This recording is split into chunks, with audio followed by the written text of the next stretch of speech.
My name is Marion Bernstein, and I'm the Communications Manager for Lid Publishing, and I will be your moderator today. It's with great pleasure to introduce our two presenters who are authors and strategic management consultants, David Trafford and Peter Bogus. David Trafford is an experienced consultant, mentor, and an executive who over the past 30 years has developed the skills and insights needed to help individuals, teams, and boards deliver successful change, specifically technology-enabled transformation.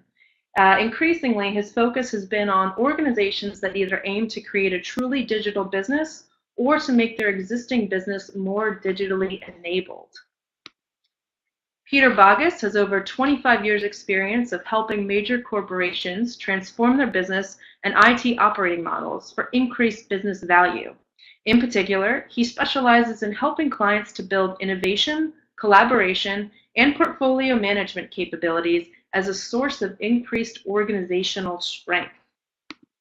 And the reason we're all here today is because David Trafford and Peter Bogus co-authored the book Beyond Default, Setting Your Organization on an Improved Future.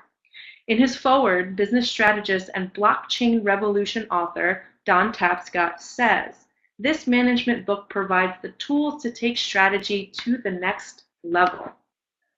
So just to give you a better idea of the things we'll discuss during today's webinar, we have them all outlined here.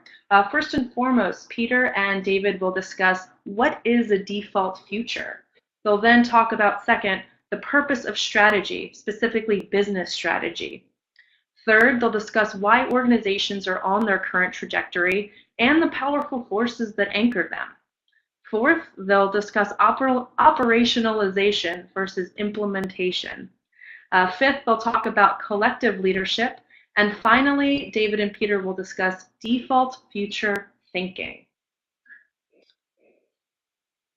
And please keep in mind that after David and Peter present, you'll have the opportunity to type your specific questions for both David and Peter into the chat box.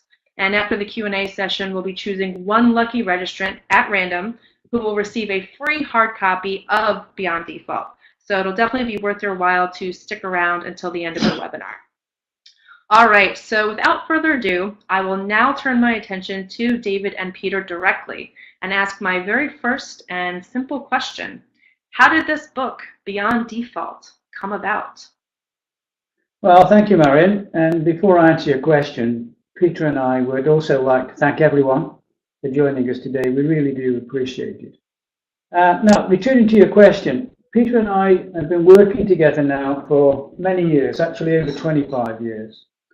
And over this time, as we've worked as consultants and advisors to a range of organizations across different sectors and countries, we've frequently asked ourselves the question, why is it that some organizations are better at developing and executing strategy than others? Why is it that once great companies like Compaq, WorldCom, Eastern Airlines, Pan Am Airlines, Lehman Brothers, Woolworths Group, Blockbuster, General Foods, and Marconi no longer exist? Why is it that companies like Xerox, Blackpool, Kodak, Royal Bank of Scotland, and Yahoo are a shadow of their former selves, and others like Rolls-Royce, Anglo-American, Standard Chartered Bank, Tesco, and Sears are struggling to regain their once dominant position? And yet others, for example, IBM, Apple, GE, Amazon, Walt Disney, BBVA, Spanish Bank, Jaguar Land Rover, Netflix, and Lenovo continue to go from strength to strength. And you know, when we were naive and inexperienced, we thought this was because successful organizations applied the latest management thinking, whether that was total quality management, business reengineering, lean, employee engagement, or core competencies. But over the years, our experience has shown that it's not as simple as that. While such initiatives can undoubtedly bring some benefit, and indeed they did, they rarely deliver the silver bullet that their advocates promised. Equally, while the caliber of leadership is important, along with the strategies they pursue, they in themselves were not the answer to our questions. And eventually, over time, we came to the conclusion that there must be something more fundamental at play, something that ultimately determines the destiny of an organization. But what is this, and can it be controlled in a way that increases the chances of success? Now, we don't claim to have the complete answer, but we have over the years gained a number of insights and developed a point of view on this important question. This idea was born from the realization that leaders have less control over the destiny of their businesses than they think they have or they would like to have. Now, while these individuals are perceived to be very powerful, in reality, the strategies and policies rarely change the course of the organization to the extent they had hoped. Now, the reason for this is the context within which they operate is more powerful than the strategies and supporting resources they deploy. All too often, leaders focus on the future they would like to have rather than the one they're likely to get. A future that's determined by a set of factors, some of which are completely outside their control. Those factors that are, in theory, within their control are generally so powerful and embedded within the organization that their influence is often ignored or underestimated. Strategies that are not cognizant of the context within which they're being executed have very little chance of success. So as a result, we developed a hypothesis that all organizations, whether they're large multinational corporations, family businesses, not-for-profit enterprises, countries, and even societies, are on a trajectory towards what we call their default future, the place they will end up if they do nothing beyond their currently planned courses of action. Now, if that default future is an acceptable future state, then take no further action, just enjoy the journey. If, however, the leaders deem that future state to be unacceptable, then decisions need to be made and actions need to be taken to change the trajectory to an improved future. In many respects, there's nothing new in this thinking. It's always been the role and accountability of leaders to steer their organizations to a better future. What's different is accepting that organizations are on a given trajectory for a reason. And only by understanding and addressing these factors can leaders stand any chance of successfully changing their organization's default future. That's so interesting. And we'll come to some of the ideas and examples in the book in just a moment. But first, I just wanted to address the fact that you both must have been absolutely delighted that Blockchain Revolution author Don Tapscott agreed to write the foreword for Beyond Default. Yes, Marion, we were absolutely delighted. We've always admired Don Tapscott's work, particularly his ability to identify emerging trends that will have a profound impact on all our futures. But Don to find the time not only to write the foreword, but also to do a short video, we thought was a testament that we have something important to say in the book. And just to build upon that, David, we think in particular the point that Don makes, that over the last few decades, in fact several decades, strategy has been both in and out of fashion. For many businesses that follow the trends, mainly out of fashion. And we think this point is particularly pertinent, and that as we finally come out, we hope, of the recession started in 2008, fresh thinking on strategy is needed. As Don puts it in the foreword, this is not a time for tinkering. Strategy is coming to the fore once again. Something to think about indeed. And tell us a little bit more about the ideas and examples in your book, Beyond Default. Willingly. Now, the first idea we've already mentioned, and that's that all organizations have a default future. And as Peter says, it's a place they'll end up if they take no action other than that currently planned. Now, it's important to remember and note that an organization's default future is the result of past choices and actions of its leaders and the context within which it operates. It's also important that leaders recognize that their default future can significantly change without them taking any action at all. The classic example of this is Blockbuster, the once very successful video rental business established in the 1980s. After many years of phenomenal growth, their future changed with the advent of broadband that allowed movies to be streamed directly into people's homes. The context within which Blockbuster operated changed, and with it, their default future. Within a very short period, it went from being an $8 billion business to one seeking protection against bankruptcy. So in our view, it's absolutely imperative that leaders of organizations confront and understand the default future for which they're accountable and do something about it if it's not acceptable.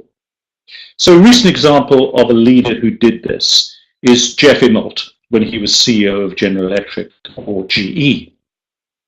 In April 2015, Jeff Immelt confronted the default future inherited from his predecessor, Jack Welch, and decided it was unsustainable to continue to try to succeed as a widely diversified conglomerate comprising jet engines, power turbines, locomotives, and financial services.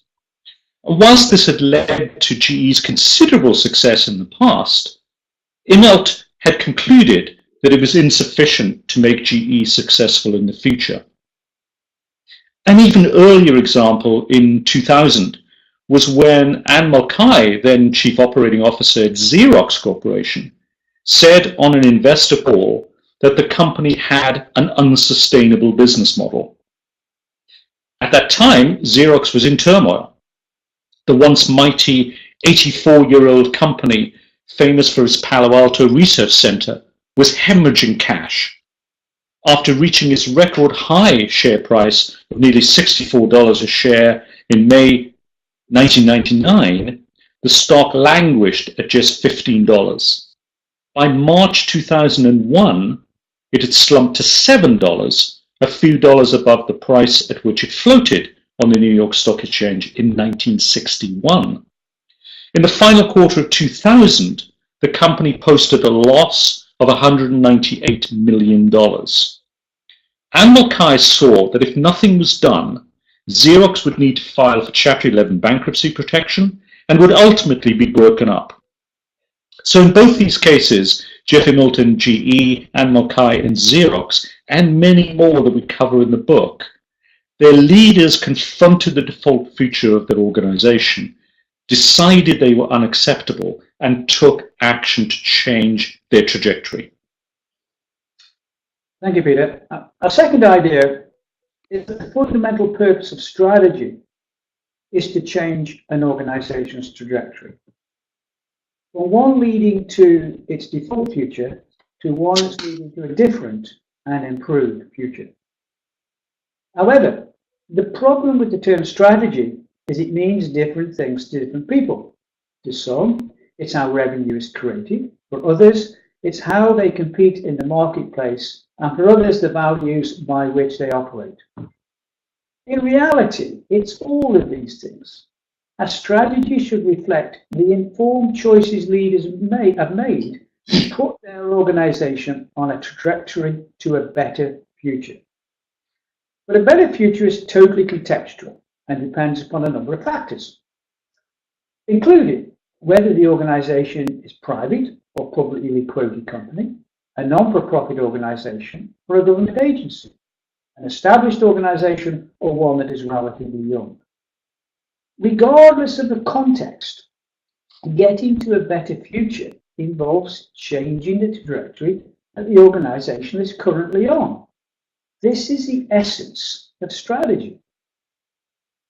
Developing strategy, therefore, is about understanding possible futures and deciding what trajectory to take. However, strategy is only strategic if the choices that are made are difficult, if not impossible, to undo. The rest is just planning, which can be changed, albeit at cost. It's also important to remember that all organizations already have a strategy.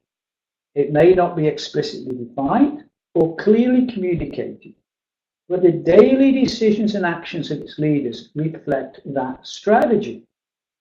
In many respects, this is their default strategy, which is leading them to their default future.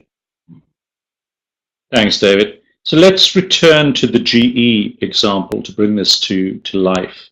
So in 2015, when Jeff Immelt, as CEO, confronted the default future of GE and decided it was unacceptable, the resultant strategy involved selling many of GE's biggest businesses, including domestic appliances and financial services, much to the shock of many investment analysts, in order to focus on building an industrial infrastructure business that included power generation, locomotives, jet engines, oil and gas production equipment, all underpinned by a data analytics industrial internet platform.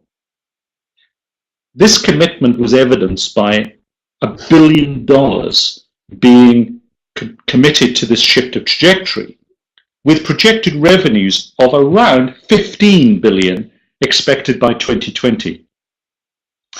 Another organization that has continually and successfully changed its strategic trajectory over time is IBM, including selling its personal computer and laptop business to Chinese manufacturer Lenovo, and similarly its x86 server business, again to Lenovo.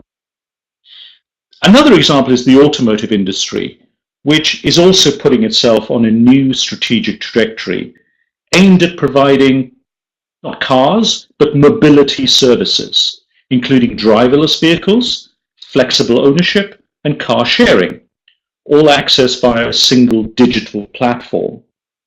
An example of this is Daimler, which is currently acquiring businesses in order to build their mobility platform, including MyTaxi and Athlon car leasing. In these three cases and many others in the book, the leaders of these organizations made informed choices on the change in trajectory needed to avoid their default future. Thank you, Peter. And I think it's interesting to note the recent collaboration between GE and Apple, where they're going to bring the Predix analytics engine to the Apple platform. I think that's going to be a very interesting space over the coming months and years. Our third idea is that organizations are on their current trajectory for a reason. And that's why we believe the majority of strategies and transformational change programs don't deliver their intended outcomes. Generally, I view that only about 5% of large-scale transformation programs are truly successful. And about 80% of mergers and acquisitions actually destroy shareholder value rather than increase it. From this, we conclude that the chance of any organization successfully changing its trajectory to a better future is pretty low. Now, we believe a fundamental reason why organizations find it difficult to change their trajectory is because they are anchored to their current trajectory by a set of powerful forces. Now, some of these forces are easily observable. For example, organizational structure, leadership style, market trends.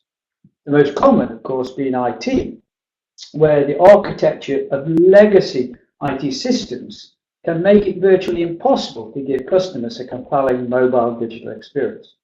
This is especially true in retail banking, where their product-based legacy IT systems prevent them from competing with the new fintech startups.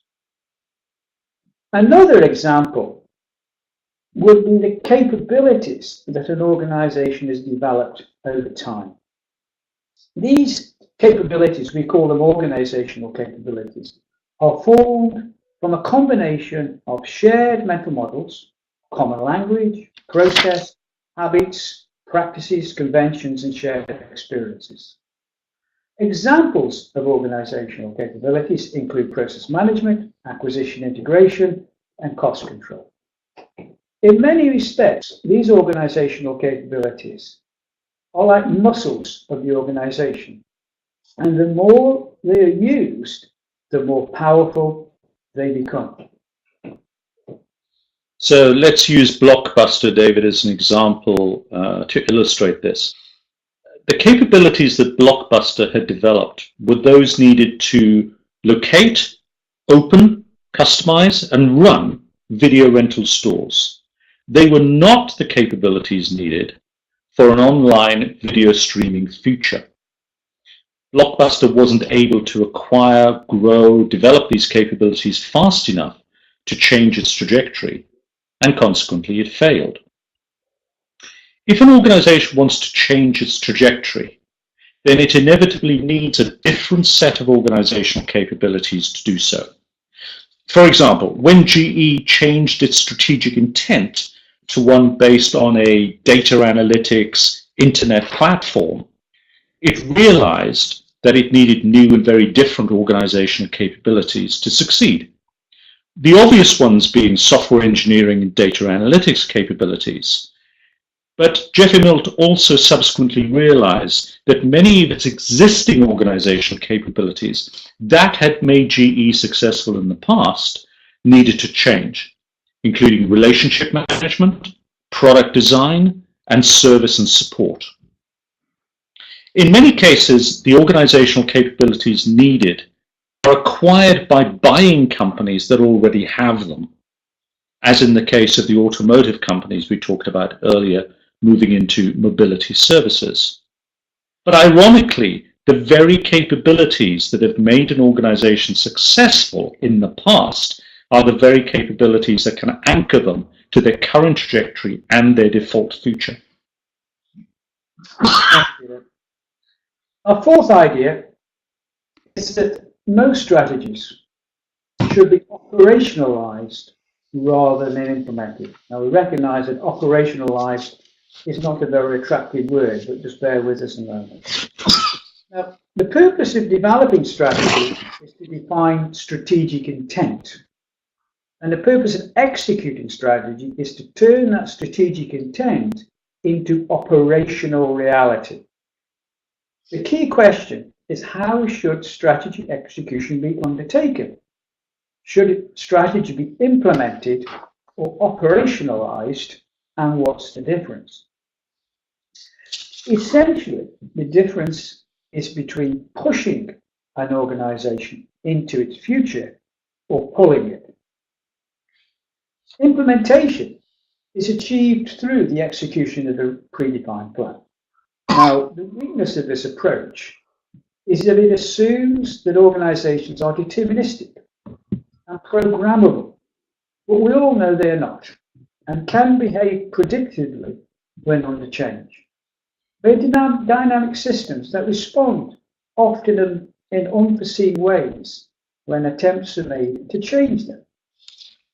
Now, implementation is better suited to situations where the desired outcomes can be defined with certainty, for example, closing down a manufacturing plant or withdrawing a product from market. So contrasting with implementing strategy, operationalizing strategy takes a different approach. It creates a context where all employees can use their experience and apply their expertise to pull the organization to its target future. The challenge with this approach is that it needs to be deeply embedded within the organization in ways that lead to intellectual, emotional, and physical engagement. And this can only be achieved if the right context is created. This approach, contrasting with implementing, is better suited to situations where the desired outcomes are more transformational in nature, more difficult to define with any certainty at the outset. So an example of an organization that successfully operationalized its strategy was a leading German insurance company, which had developed its strategic intent with the help of external consultants. The CEO knew that the required shift in strategic trajectory would be so transformational that the traditional approach to change management, including program and project management, simply wouldn't work. As a result, he developed the capabilities of his extended leadership team of around 35 executives to equip them with the appropriate insights and techniques needed to pull as opposed to push their organization to its target future. As a result, it became one of the most successful transformation programs in Europe. Strikingly, but perhaps not surprisingly, new startup organizations are more inclined to operationalize their strategy than the more established and inherently more complex traditional organizations. Now, our fifth idea is one that we find resonates particularly with CEOs. And that is that it all starts with collective leadership. Because without collective leadership, there can be no collective strategy. And without collective strategy, we find that an organization has very little chance of successfully changing its trajectory. Collective leadership is when an organization's leaders have collective ownership of and shared accountability for their organization's strategy. It's more than the sum of the individual business unit strategies. Collective leadership is where multiple individuals exercise their leadership roles within a group, and then the entire group provides leadership to the wider organization. It's a fluid and a flexible approach to leadership, where roles and responsibilities evolve as a response to changing circumstances. Collective leadership is where the given roles and functions are intentionally broadly defined, and the contribution that leaders make over time evolves in the pursuit of a common purpose. So, David, let's make some sharper distinctions here. Leadership style, whether it's individual or collective leadership, can be a powerful navigating force which anchors an organization to its current trajectory. Equally, it can be a powerful force that pulls an organization onto its target trajectory, thereby realizing its strategic intent. Organizations that exercise collective leadership are much more likely, in our experience, to be aligned around their strategic intent. One of the best ways of developing collective leadership is through collective experiences.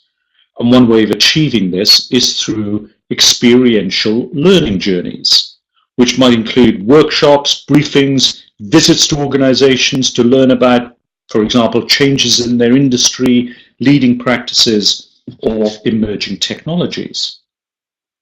A case in point which we came across was a medium-sized UK hospital whose strategic intent was to be more patient-centric. Might sound obvious, much harder to achieve than you think. And in order to develop shared understanding, the top leadership team researched the subject, visited Mayo Clinic and others in the US, and on their return to the UK, they collectively decided on how they would operationalize their strategic intent in a very different context to that in the US.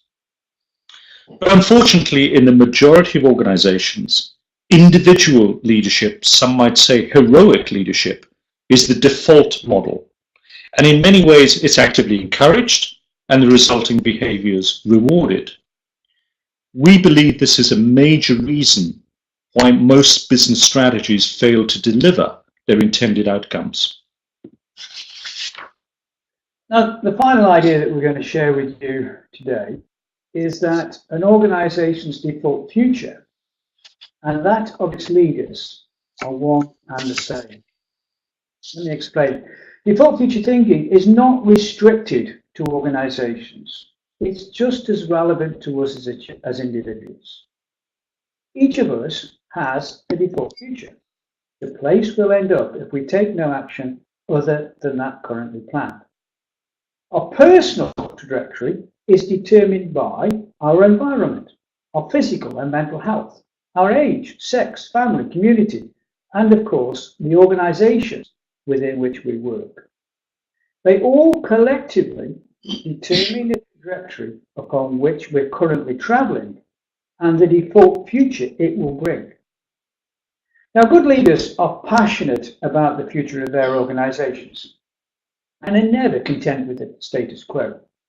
They're always thinking about what could be done to put their organization on a trajectory to a better future. And they do this knowing that their own future is dependent upon the future of their organization. In many respects, it's one trajectory leading to two futures, one for the organization and one for its leaders. So let's go back to a couple of examples we've used throughout today's session. Let's go back to Anne Mulcahy, Chief Operating Officer of Xerox Corporation, and that investor call when she said Xerox had an unsustainable business model. At that time, she was not only confronting the default future of Xerox Corporation, which was about to announce a $198 million loss for the quarter, but she was also confronting her own personal future.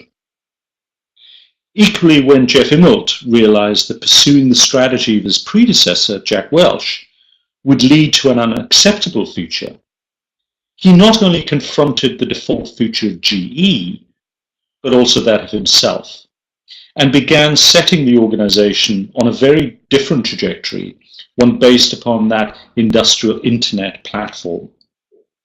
And even though Jeff Immelt is now stepping down as CEO and chairman of GE, his successor, John Flannery, and Vice Chairman John Rice have both confirmed that they will continue to pursue the shift in trajectory begun by Jeff Immelt. And finally, when that medium-sized UK hospital decided to embark on its journey to being patient-centric, it required individual senior medical consultants to confront their own future and decide whether they wanted to be part of this transformation. As the chief medical officer told us in an interview, some senior medical consultants simply couldn't see themselves changing their behavior in such a fundamental way, and some were obliged to pursue their careers elsewhere if we were going to succeed in shifting the organization to this new trajectory. When leaders confront the default future for which they're accountable, they also confront their own personal default future. If they choose to take their organization on a different trajectory, it's natural for them to think about what it will mean for them personally. If corporate strategy is about taking an organization beyond its default future, and personal strategy, though we very rarely call it this, is about changing our personal trajectory, then is it possible to achieve the former without the latter? We think not.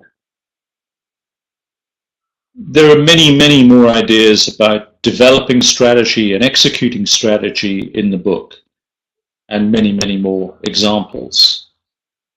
It's not the intention of this book to tell you, your organization, what your strategy should be, nor does it pretend to present a multi-step approach to developing strategy. What we hope it will do is help you understand why developing and executing strategy remains such a challenge today in ever more turbulent times.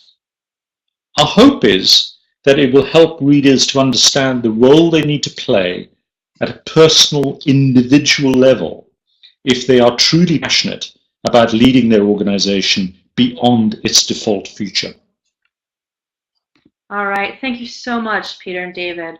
You provided us some fantastic insights from both failed and successful companies like GE, IBM, Apple, and Blockbuster.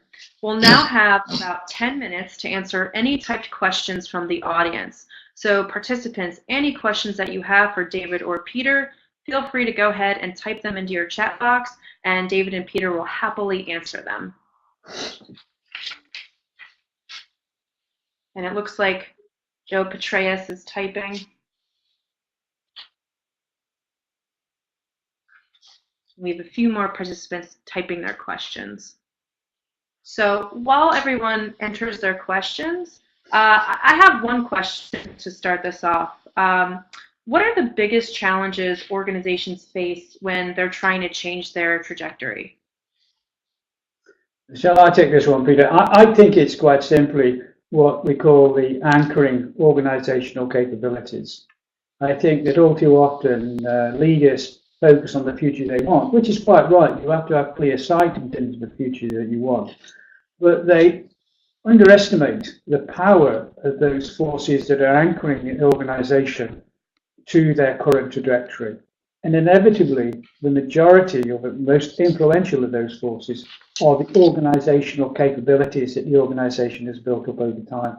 Those muscles that they've developed, that they've got like muscle memory, they keep doing the same thing rather than doing different things to put the organization on a different trajectory.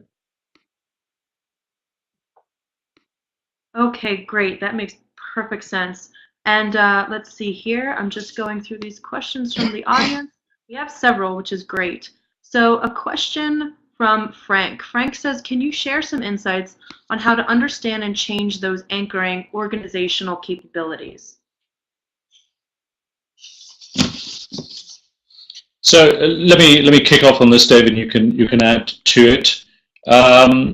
So I think the starting point is first of all to understand what those organizational capabilities are that are anchoring you to your current trajectory. And David and I use a mantra here. You know, what has made you successful in the past is not sufficient to make you successful in the future. That's not to rubbish the organizational capabilities that have led you to where you are.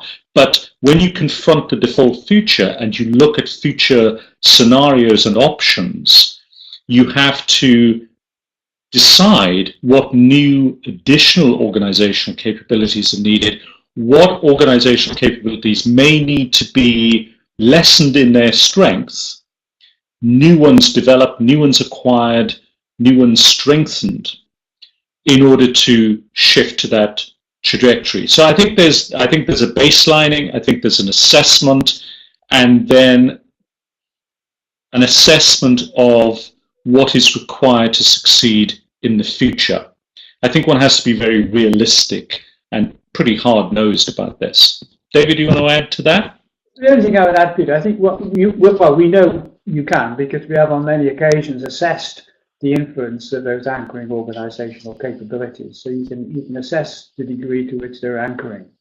I think the second thing is, the problem is, if you want to change trajectory, it inevitably involves bringing in different organizational capabilities. It means strengthening some that already exist. It may mean bringing completely new ones in, like Jeff Immelt needed to do in GE when he moved more into the data analytics space. The problem is, though, that people in the organization don't know what they don't know. So they don't know what these new organizational capabilities are. And as you mentioned, Peter, taking people on experiential learning journeys, we find is a very powerful way of people saying, I get it, that's the sort of thing. And another example that we, in the research that we did, was a DIY builders merchant that knew they wanted different organizational capabilities. And the only way that they found they could actually acquire them was to acquire a company that had got them. Now, the rest then was whether they would destroy those very capabilities as they integrated them into the rest of the company, into the rest of the organization. So I think the big challenge there is assessing the degree to which the current ones are influencing or anchoring. And secondly, helping the organization to get to know what it doesn't know, because it doesn't know what these new different organizational capabilities are, because it's never seen them, it's never experienced them. And just finally to build on that, David, in the book, we do describe ways of assessing the influence, the strength of existing organization capabilities and what is needed for the future. So there are some techniques, there are some devices that can be used to do this. And as David said, we have experience in doing that. All right, and a leadership question from James McCann. So James asks, you've mentioned several large global companies. How much impact can individual cultures have on a combined leadership vision? I think significantly there. I think there's two aspects to this question. I think one is I'm going to relate to the distinction between individual leadership and collective leadership. I think one of the things we find, particularly with the larger, more complex organizations, they assume that the collection of the individual business unit strategies, bringing those all together, is the enterprise strategy. I think that's a very, very false assumption, because if each of those individual business unit strategies are aimed at changing the trajectory of the business unit, how is it going to change the trajectory of the organization as a whole? And I think that's one thing that many group CEOs wrestle with, is getting collective leadership to deliver a collective strategy. I think the other aspect of the question, which is the cultural question, I think this is, culture is a very big word, and if people don't understand things, they say, well, it's down to the culture of the organization, we better change the culture of the organization. To me, that's a very difficult thing to achieve. I take the view that culture is about the way things are done here and the way that people operate and the way that they do things. Well, why do they do things the way they do things? They do things the way they do them because they've always done them that way. And those are the organizational capabilities that they've built up over time. They don't know anything. So you can't say to people, you must change the culture, because they don't know what they don't know. So we're great advocates. You have to bring in experiences so they can experience the future. If they experience the future, then they're more likely to create the future. So I hope that answers your question to some degree. Was it James? All right, and an overall business strategy question from Joe. Joe asks, what do you consider to be the best ways to move an organization from an implementation approach to an operationalization approach? Shall I kick off on this, David, and you can build upon it? Joe, good question. It's a very good question. It's quite a deep question as well.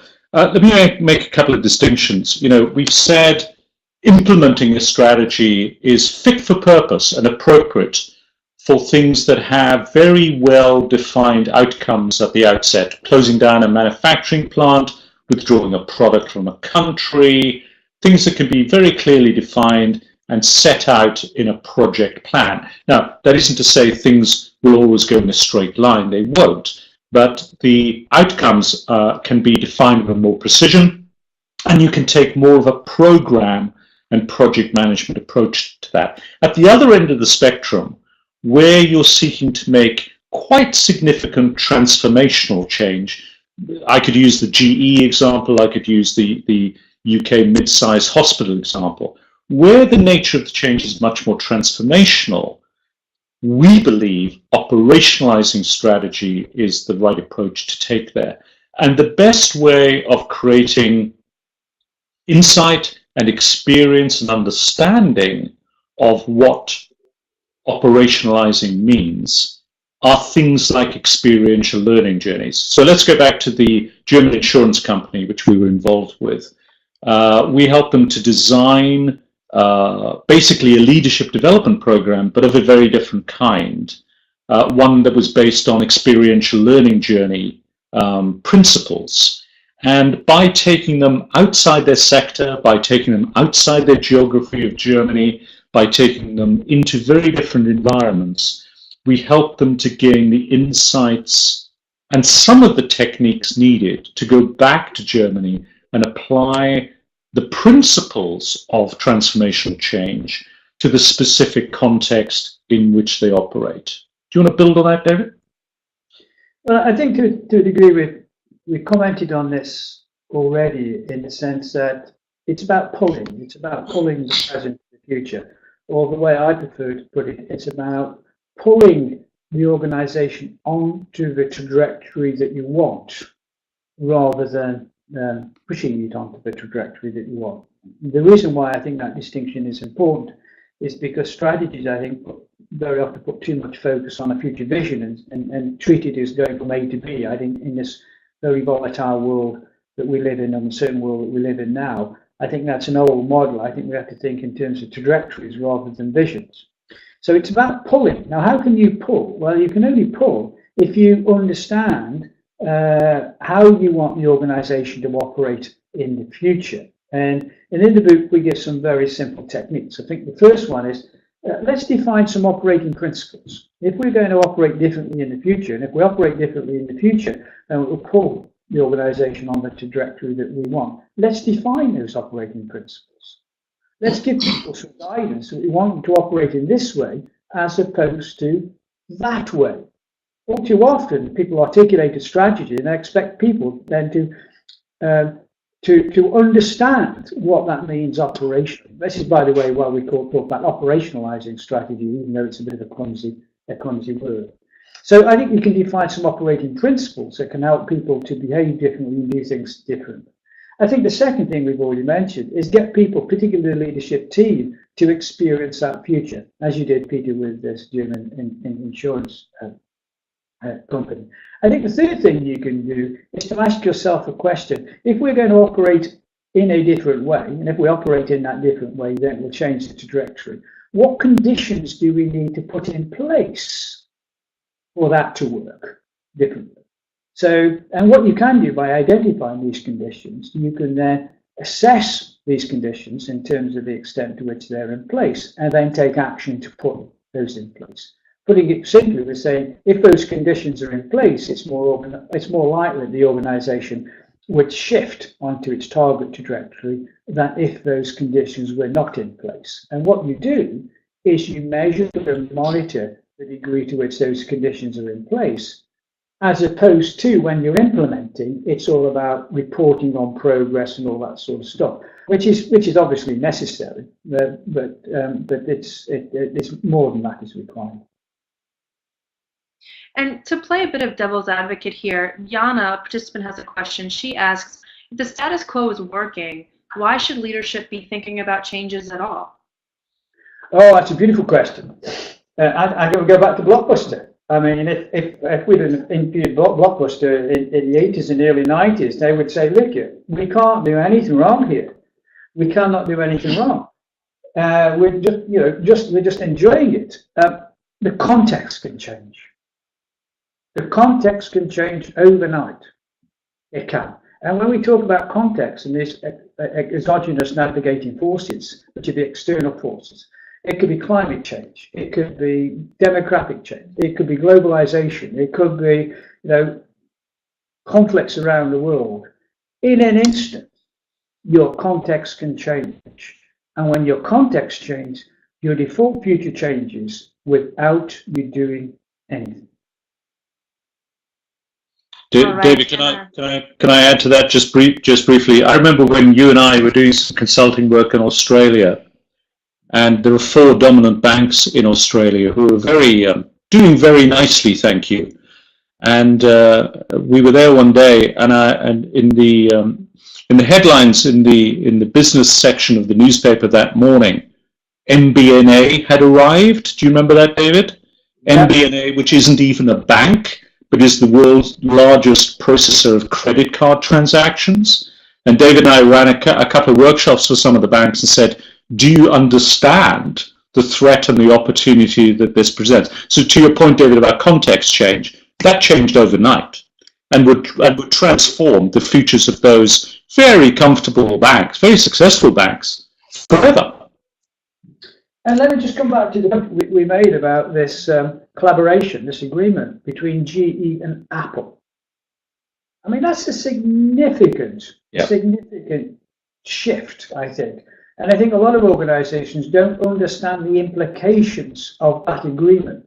You've got 2 very powerful organizations that are collaborating, bringing the Predix Internet of Things platform onto the Apple operating system. I think that's going to be quite profound. Yeah, that's going to be a game changer, David. It is. And one final question of the day comes from Kirsten, and this is a fairly large one. She says, curious to know about scaling this idea. Do you believe ideologies or even countries have default strategies? I think countries definitely have, and societies definitely have default futures. Thereby, they must have a default strategy. If I may be perhaps a little bit provocative at the moment, particularly here in Europe. I think that the problem that exists regarding the EU at the moment, there are people who see the trajectory that the European Union is on is not taking them to a future that they want. And I think that's the predominant factor that resulted in the outcome of the EU referendum of last year. So I do firmly believe that countries and societies do have default futures. I'm going to be even more provocative. Unfortunately, we have to rely on politicians to change our trajectory. And if I can build on that, David, if you go back to the financial crash of 2008, 2007, 2008, I would argue Greece, Italy, and Spain, as a result of their previous actions and decisions, were on a trajectory to a default future, which could have been predicted. Indeed, the whole financial crisis of 2008 could have been predicted and was predicted by Gillian Tett of the Financial Times. Unfortunately, I think I agree with David. I think politicians are probably the least well equipped to confront default futures for all kinds of reasons, which I don't want to get into now. But there's no question in my mind that governments and societies have default futures, are on a trajectory to a default future. And I would argue, David, it's simply the accountability of the leaders, notwithstanding political party differences, to confront default futures and take the appropriate action. That could be the topic of our next book, Peter. Are you going to interview the President of the United States, or am I? Marion's going to arrange it. On that hopeful note, that wraps up our Q&A today. It's now time to choose our one lucky winner who will receive a free hard copy of Beyond Default. So at random, today's winner is Peter Turgoose. Congratulations, Peter. Hey, congratulations. So Peter, I will be emailing you immediately after the webinar with shipping details of your free hard copy of Beyond Default. Congrats again. All right, that is our time for today. Thanks again for joining us, everyone. If you have any lingering questions, feel free to email David or Peter directly at the email addresses listed here, or of course, you can always connect on Twitter. Just a reminder, we'll be emailing a recorded copy of this webinar to all registrants within the next 24 hours, so keep an eye out for that email in your inbox. And of course, don't forget to order your copy of Beyond Default, Setting Your Organization on a Trajectory to an Improved Future, available on Amazon. It does make for a wonderful holiday gift. All right, thanks so much to everyone and have a great day. Bye-bye.